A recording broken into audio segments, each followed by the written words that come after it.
The Cost of Impunity by Imam El-Amin. There is a kind of violence that doesn't announce itself as violence. It arrives in uniforms and paperwork, in badges and unmarked vehicles.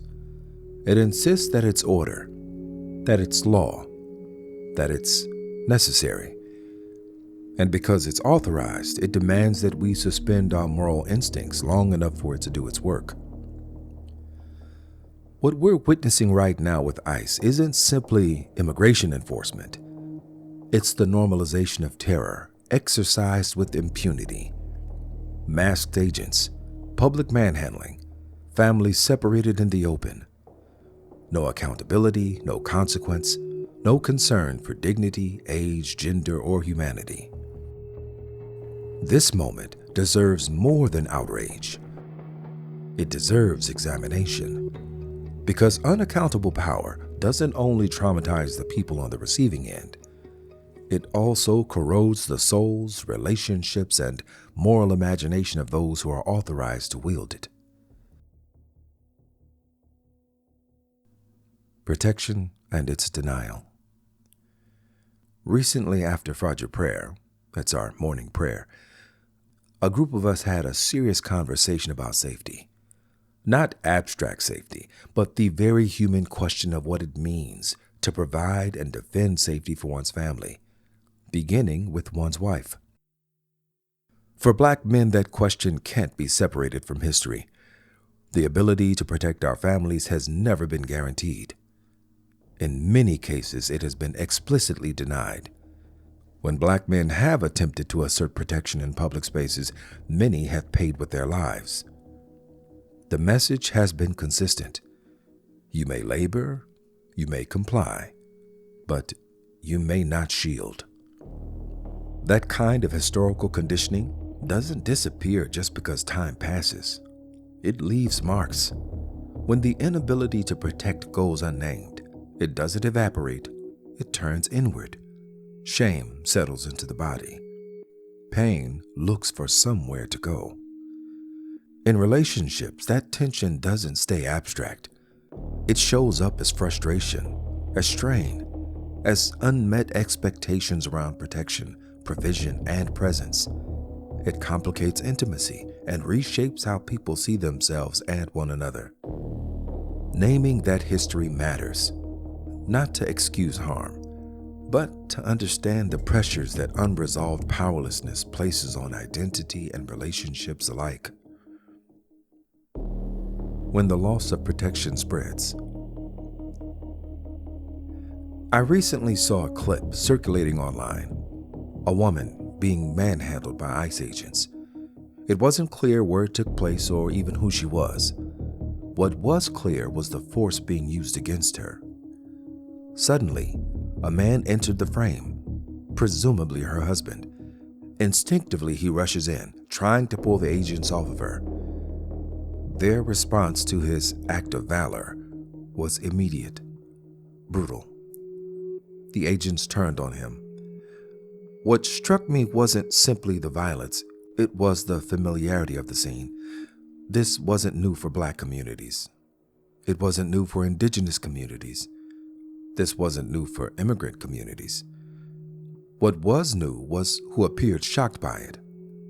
When protection is suddenly impossible for people who assumed it was guaranteed, something shifts psychologically. The question becomes unavoidable. What happens to identity, relationships, and self-understanding when the state demonstrates that it will not honor your right to protect those you love? The other side of violence. There is another dimension to this moment that demands attention. On the other side of this terror is a force made up largely of men, predominantly white, though not exclusively. They're armed, emboldened, and shielded by political power. They operate with impunity. They know there will be no meaningful accountability. There's no saying, power corrupts, and absolute power corrupts absolutely. But corruption is not only ethical, it's psychological and spiritual. When violence is normalized and protected by the state, it does something to a person's inner life. It trains the conscience to quiet itself. It teaches the body to obey power over principle. It creates allegiance not to justice, but to authority. Those outside your ranks become objects. Those within become the only moral reference point. There's also fear embedded in this alignment. The unspoken knowledge that you are spared the indignity of oppression only because you are useful to power. And that usefulness has conditions. Moral injury and the cost to families. We have data on law enforcement. Higher rates of suicide, higher rates of substance abuse, higher rates of domestic violence.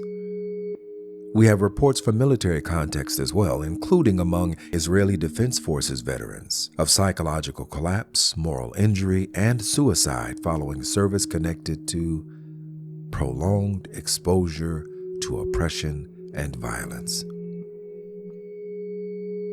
Moral injury occurs when individuals participate in or witness acts that violate their deepest moral convictions, especially when they feel powerless to repair the harm they've caused.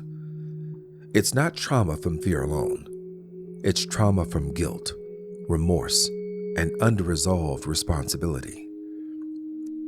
It is reasonable to ask what this work does to ICE agents who aren't animated by supremacist ideology. Those who still feel. Those who still have souls. What happens when you return home after terrorizing a family? When your authority at work is absolute and your conscience has been trained to submit?